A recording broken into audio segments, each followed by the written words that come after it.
पहले एक बड़ी जानकारी आपको दे दें कि रामनगरी अयोध्या में आज योगी कैबिनेट की अहम बैठक होगी। ये बैठक अंतर्राष्ट्रीय कथा धाम में होगी और बैठक में यूपी अंतर्देशीय जल मार्ग प्राधिकरण के गठन सहित कई विकास प्रस्तावों को हरी झंडी मिल सकती है। जी हां, साथ ही अयोध्या से जुड़े धार्मिक, सांस्कृतिक और पर्यटन के लिहाज से कई अहम प्रस्तावों पर मुहर लग सकती है।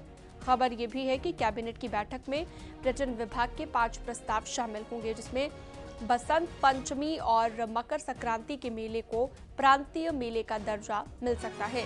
सरकार बसंत पंचमी और मकर संक्रांति मेलों को 20 से 25 लाख रुपए की राशि देने का फैसला ले सकती है। साथ ही पीडब्ल्यूडी, परिवहन, सांस्कृतिक, पर्यटन और आवास विभाग से जुड़े प्रस्तावों को मंजूरी मिल सकती है।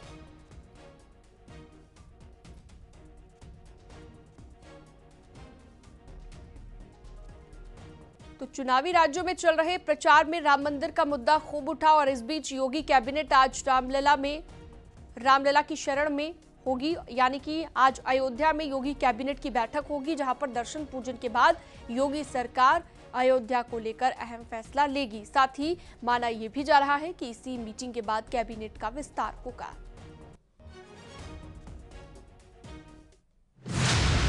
उत्तर प्रदेश में भगवान श्री राम का भव्य मंदिर निर्माण का कार्य अब पूरा होने जा रहा है। चुनावी राज्यों में चल रहे प्रचार में राम मंदिर का मुद्दा खूब मुखर है।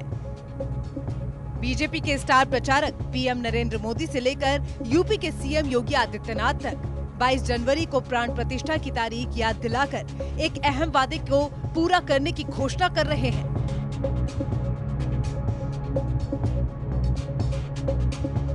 इस चुनावी संग्राम के बीच गुरुवार को पूरी योगी कैबिनेट रामलला की शरण में होगी। दर्शन पूजन के बाद सरकार अयोध्या में ही अहम फैसले लेगी। इनलैंड वाटर अथॉरिटी के गठन पर मोहर लगेगी। अयोध्या से जुड़े धार्मिक प्रस्तावों को मंजूरी मिलेगी। सांस्कृतिक और पर्यटन के लिहाज से भी अहम रामनगरी अयोध्या को और भव्य रूप दिया जाएगा। 30,000 करोड़ से अधिक की योजनाओं पर काम चल रहा है। 2017 में बीजेपी के सत्ता में आने के बाद योगी आदित्यनाथ सरकार के शीर्ष एजेंडे में रहा है। केंद्र और प्रदेश सरकार को मिलाकर इस समय 30,000 करोड़ से अधिक की योजनाओं पर काम चल रहा है और 9 नवंबर को ही अयोध्या में कैबिनेट की बैठक क्यों, इसके पीछे के मायने भी खास है। 9 नवंबर की तारीख अयोध्या के लिए काफी मायने रखती है। यह 9 नवंबर अयोध्या के लिए ऐतिहासिक है। वजह भी साफ है। दरअसल अयोध्या में 9 नवंबर 1989 को पहली बार रामलला की प्राण प्रतिष्ठा हुई थी। यही नहीं, 9 नवंबर 2019 को रामलला के मंदिर का रास्ता साफ हुआ था, यानी कि सुप्रीम कोर्ट का फैसला राम मंदिर के पक्ष में आया था। वो 9 नवंबर की ही तारीख थी। अब योगी सरकार 9 नवंबर को अयोध्या में पहली बार कैबिनेट की बैठक करने जा रही है। कैबिनेट की बैठक के लिए 9 नवंबर की तारीख है अहम। 9 नवंबर 1989 में पहली बार अयोध्या में शिलान्यास हुआ था। 9 नवंबर 2019 को सुप्रीम कोर्ट का ऐतिहासिक निर्णय आया। 9 नवंबर 2023 को कैबिनेट बैठक से नया इतिहास लिखा जाएगा। तो दूसरी तरफ कैबिनेट की बैठक और कैबिनेट विस्तार की चर्चाओं के बीच सीएम योगी आदित्यनाथ की राज्यपाल से मुलाकात के भी मायने निकाले जा रहे हैं।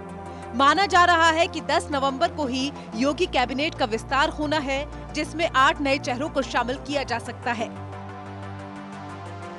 उन नामों को मंत्रिमंडल में शामिल किया जाएगा जो अति पिछड़े हैं, अति दलित हैं। इसके साथ ही कुछ सामान्य वर्ग के विधायक भी इस सूची में आएंगे। विशेष रूप से जिस तरह प्रयास कर रहे हैं, भागदौड़ शुरू हुई है, उसमें ओम प्रकाश राजभर पहले ही कह चुके हैं कि साहब वो जल्दी मंत्री बनने वाले हैं। यानी कि इस बार कैबिनेट की बैठक और कैबिनेट विस्तार चुनावी लिहाज से काफी अहम है। एक तरफ बीजेपी चुनावी राज्यों में राम मंदिर का मुद्दा उठा रही है, तो वहीं कैबिनेट में ओबीसी वर्ग के चेहरे को शामिल कर 24 के लिए बड़ा संदेश देने की कोशिश हो रही है। Bureau report, news 18।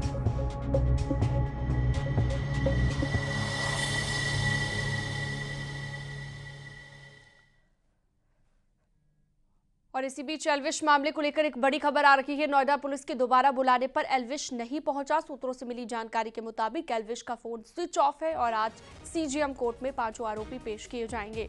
Noida police आज 5 आरोपी की रिमांड मांगेगी। तो दोबारा जब एल्विश को बुलाया गया तो जानकारी मिली है कि एल्विश पूछताछ के लिए नहीं पहुंचा। हालांकि पहले एल्विश यादव ये कह चुका है कि जांच में वो सहयोग करेगा और पुलिस अब 5 आरोपियों की रिमांड लेगी फिर से। लेकिन पुलिस ने जब दोबारा एल्विश को बुलाया तो कहा जा रहा है कि वो नहीं पहुंचा, जिसके चलते अब मुश्किलें एल्विश यादव की बढ़ सकती हैं। जानकारी ये भी मिली है कि एल्विश ने अपना फोन स्विच ऑफ कर लिया।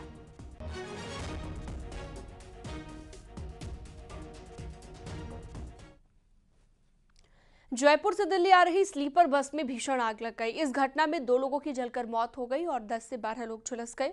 गुरुग्राम में सिग्नेचर टावर फ्लाईओवर पर यह हादसा हुआ है। आपको बता दें कि इस घटना में बस बुरी तरह से जल गई है।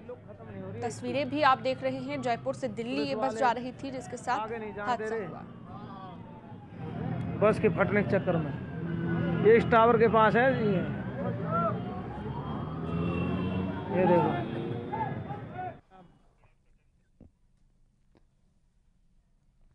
अमेठी में बाइक सवार 3 लड़के सड़क किनारे खड़े ट्रक ट्रॉली में पीछे से टकरा गए और हादसे में तीनों गंभीर रूप से घायल हो गए, जिन्हें स्थानीय लोगों की मदद से अस्पताल में भर्ती करवाया गया, जहां पर 2 की मौत हो गई और तीसरे का इलाज चल रहा है। जायस कोतवाली क्षेत्र में यह हादसा हुआ है।